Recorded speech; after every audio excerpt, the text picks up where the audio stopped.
Hello,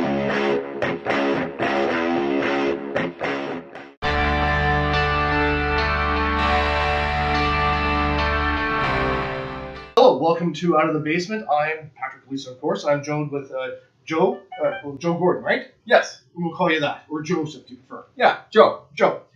From the Canadian Tabletop Championships this May 3rd to 5th in Ottawa. He's going to check out Adepticon to see the challengers that he is. That's right, absolutely. And he's been doing a few events, so we actually want to sit with him, touch base, and see how things are going. Thanks, Pat, and cheers. Thanks for bringing me on to the show. So how delicious. Yeah, how have you been enjoying Adepticon? Oh, this is an amazing event. I think, as you could see just from going around, like every event for every single type of gamer out there, you see kids up to people that are well advanced in age having a great time. Yes, and now this is your second one, correct? Yeah, I was able to come to Adepticon last year. Had an amazing time with some of our local guys from the World Tabletop Regiment gaming community. Yeah. We brought a team down for the team event, also played in singles, and had a fantastic time and learned a lot, like how to pace yourself for 14 hours of gaming in one day. Exactly. Now, does that help you give you any ideas for Canadian Tabletop Championship for May? It did. Actually, one of the big factors was for the CTC 40K Championship Open, which will be our largest and most competitive event. We understood that to roll 4 games into a single day was too much. So we actually went with a 3+3 format, and that is based on personal experience and a lot of the requests from the gaming community and the players that have already bought their tickets that are coming. They said, hey, if we could kind of get away from 13 hours, 14 hours of gaming in a single day, could we do that? I said, sure, why not? Let's be able to have a social on Saturday night and have a great Sunday without the pressure of gaming a little bit too much. Because that's one thing I did hear as well from the people that were doing the Warhammer events yesterday. There were 13 hours each day. It's just too much. It's kind of rough. I mean, if you get the con crud or one of those things where you just feel a little bit crappy because you went too hard the first day and then the second day you're out of it, and then you just get your back on your feet for the third day, it's a big deal. And so you got to pace yourself. You got to stay hydrated with beer, water, or other beverages, and eat properly between rounds if you possibly can. Yes, and like I said, I noticed because you're stuck there. I mean, there are breaks, but you don't get a chance to do anything else. Like, you're really not socializing with anybody. You're not doing any other events. You're stuck doing that. And if that's what you like, that's great.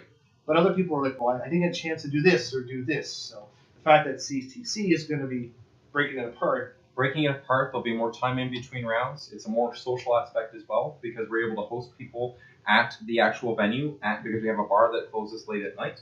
That means you can play a game and go actually have a beer with your friend that you just met and have a good time on site. And the thing also you're doing is the open board game area and open gaming area. Exactly. And I saw here that the open painting area was constantly busy. People are always there. You get great advice from different types of painters of here's different styles, here's how you can do different things. I thought it just great. That's a great point, Patrick. And although the competitive events and all of the events will certainly be the focus from time, energy, money, and resources, we are having the open board gaming area, and we are having a smaller but usable open hobby area where you can do things like fix models that are broken or put the last couple brush strokes on a few models just to get them up to the 3-color minimum or whatever standard you're doing.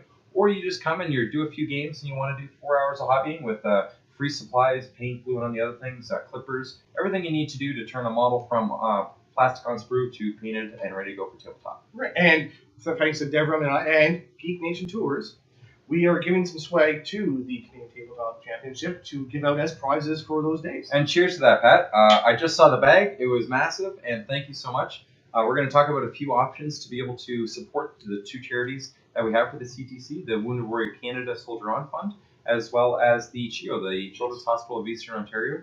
We'll figure out how to support one or both of those charities through this particular swag bag, this amazing sack of prizes that you were able to get from maybe a raffle or something like that. Yeah. But keep checking the CTC site, which is www.ctcgc.org. I was going to say C8, but it's .org. If you zoom in somewhere around on this picture, it'll be right there. I'll put the link up as well on that. So keep an eye on there, and also Out of the Basement Facebook, we'll be doing updates as well for it. So all the best for you, Joe. Thank you, Patrick. Cheers. And you have yourself a great time. Thank you, everyone, for joining us. And a big thanks to Out of the Basement podcast for all their amazing coverage. As Pat's probably told you in the past, they are a huge and massive part of our convention where they're really engaging on the social media. And I all owe that to Deborah and Patrick and the entire crew from OTTB. So thank you very much, and cheers once again. Cheers.